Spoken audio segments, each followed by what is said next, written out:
احلى حاجه في التمثيل او مش احلى حاجه وحشه، بس احنا كلنا متعودين عليه الريجكشن. اوكي الريجكشن ده خلاني في الحياه unstoppable. يعني انا دلوقتي في الحياه انا ما بتضايقش يعني اللي هو مثلا في حاجات اللي هو نفسي فيها او كده ما تحصلش. لا ما بتحصل لي كل يوم. ففي كده اميونيتي بتبقى قوه عند الممثلين.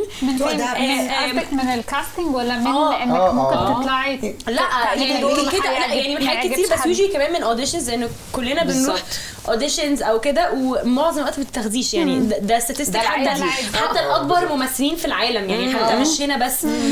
وهم متعودين ان هم مش هياخدوا الدور، فاحنا بنبقى اللي هو عادي او اتعودتي يعني اللي بيبقى وان مور مشوار في يومك. انت كده اليوم ده مش انا عندي اوديشن، بيبقى اصلا في انا رايحه صيانه العربيه وهعدي على ما اعرفش مين وايه كده في اوديشن. اوكي وطبعا في النص انا بجهز له منتلي وانترنالي وكل الكلام الجميل وفي السلم وانا بتعملي بتعملي كل اللي عليكي وبتحضري كل حاجه، بس انت تبقي متعوده قوي على الرفض.